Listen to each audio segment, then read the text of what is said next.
Kemudian varian-varian baru dengan jangkitan yang tinggi setiap hari serta pematuhan SOP yang lemah telah memaksa kerajaan untuk memperketatkan SOP bagi mengelakkan situasi menjadi lebih parah. Kita ni ada di tahap sampai 90% penuh. Pak Alasan memang tak cukup. Pastikan anda bersama kami Bantras COVID-19 setiap Ahad jam 12.30 hari di TV1.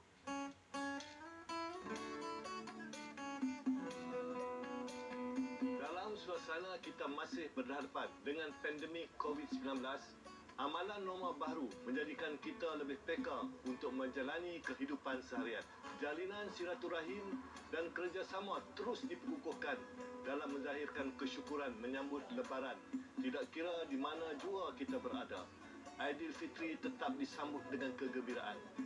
Berinteraksi secara maya, bergurau senda dalam talian menjadikan kita sentiasa rasa dekat untuk mewujudkan ikatan kemesraan dan keharmonian sesama kita. Sempena Hari Raya Aidilfitri, saya ingin menyeru kepada seluruh rakyat Malaysia untuk terus mematuhi prosedur operasi standard yang ditetapkan agar impian kita untuk menamatkan pandemik ini akan berjaya. Selamat Hari Raya Aidilfitri. Maaf zahir dan batin. Saat ini menakutkan kita semua. Dunia seakan hilang, kosong, detik seakan semua ini berlaku.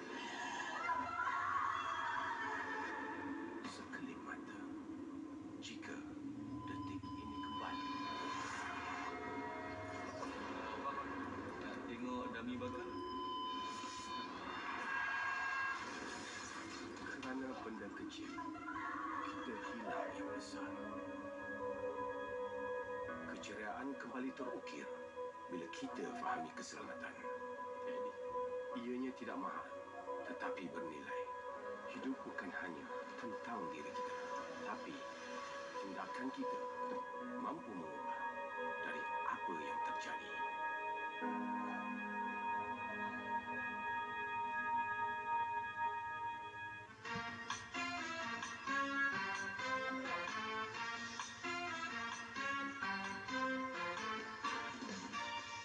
Salam akhir Ramadan dan salam Lebaran. Saya Ismail Sabri bin Yaakob, Menteri Kanan Pertahanan dan seluruh keluarga kerja kementerian mengucapkan Selamat Hari Raya Aidilfitri, maaf zahir dan batin. Semoga Allah menerima seluruh amal ibadah kita sepanjang bulan Ramadan ini.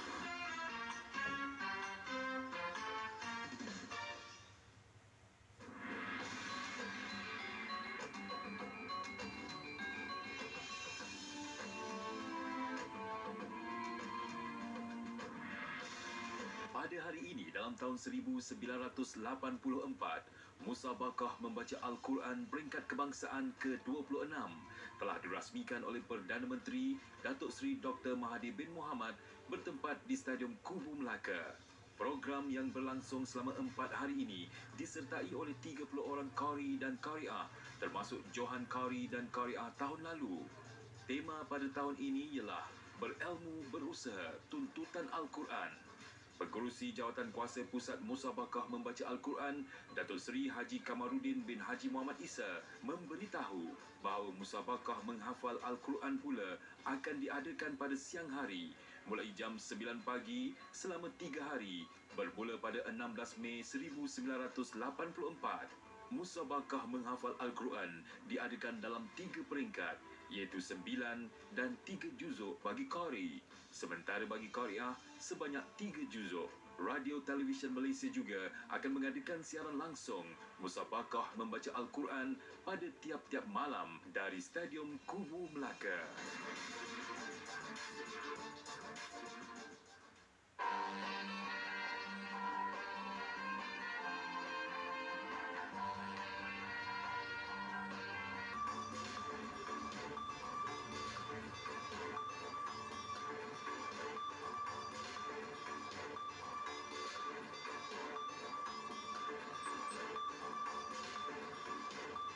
Assalamualaikum dan salam sejahtera Berita Perdana edisi 1 15 Mei bersama Akhil Berkawan bersama saya Nurul Hidayat Nawal. dan saya Ivan Tok. Kami mulakan dengan paparan utama malam ini.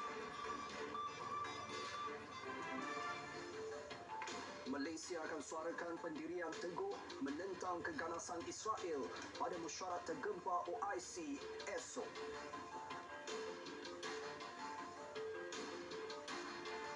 Bakal penerima vaksin berstatus PUI, kontak rapat dan PUS dilarang hadir ke pusat pemberian vaksin.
Angka korban insiden serangan ganas rejim Zionis di Gaza terus meningkat. Siri berdilan bom tentera Israel yang menyasar bangunan kediaman menyaksikan kira-kira 140 penduduk awam Palestin terbunuh, termasuk 39 kanak-kanak dan 23 wanita. Manakala hampir 1,000 yang lain dilaporkan cedera. Dan angka itu dijangka terus meningkat selepas beberapa siri serangan udara rejim Israel menyasarkan kamp pelarian Ashati di Gaza yang menempatkan kira-kira 85,000 pelarian Palestin.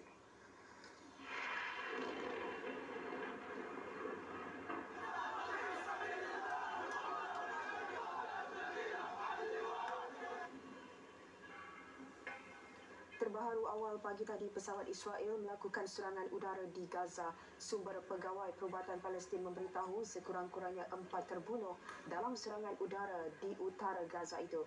Tidak cukup dengan itu, kapal tentera laut Israel turut melepaskan tembakan daripada Laut Mediterranean namun tidak mengenai sasaran di Gaza. Pejuang Hamas bertindak balas dengan melancarkan roket dalam pertempuran memasuki malam kelima. Kementerian Hal Ehwal Agama Palestin berkata pesawat Israel menghancurkan sebuah masjid, manakala jurucakap tentera Zionis memaklumkan akan menyiasat dakwaan itu. Tiada tanda akan berakhirnya pertempuran dengan korban jiwa semakin meningkat di mana penduduk Palestin melaporkan 11 terbunuh di tebing barat dalam pertempuran antara penunjuk perasaan dan pasukan keselamatan Israel. Sementara itu, Hamas berkata seorang wanita dan seorang kanak-kanak lelaki antara 4 yang terbunuh dalam serangan udara Israel yang terkena rumah milik keluarga Abu Hattab di kamp pelarian pantai Gaza City. Tentera Israel tidak memberi sebarang komen terhadap kenyataan itu dan setakat ini 9 rakyat Israel terbunuh dan 8 daripada mereka maut.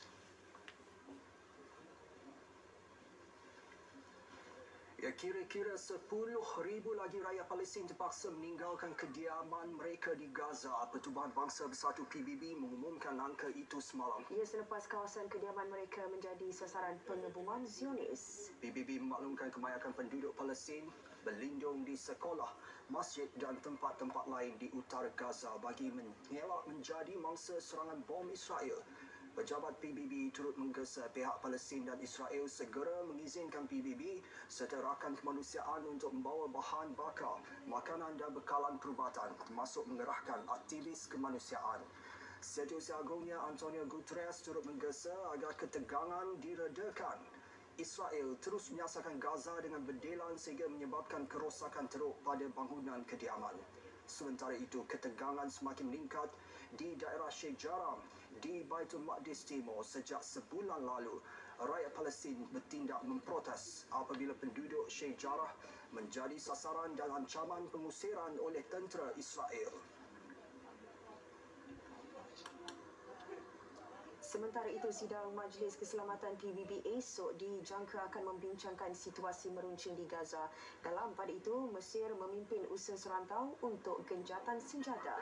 Sumber keselamatan Mesir berkata, Kahirah mendorong kedua-dua belah pihak untuk menghentikan serangan mulai tengah malam Jumaat sementara menunggu rundingan lanjut. Mesir bersandar pada Hamas dan yang lain manakala Amerika Syarikat berusaha mencapai kesepakatan dengan Israel. Kementerian Luar Mesir berkata Menteri Luar Mesir dan Jordan membincangkan usaha untuk mengakhiri konfrontasi Gaza dan mencegah provokasi di Baitul Maqdis. Jelasnya orang tengah Mesir, Qatar dan PBB akan meningkatkan hubungan dengan semua pihak dalam usaha memulihkan keadaan bagaimanapun belum mencapai kata sepakat.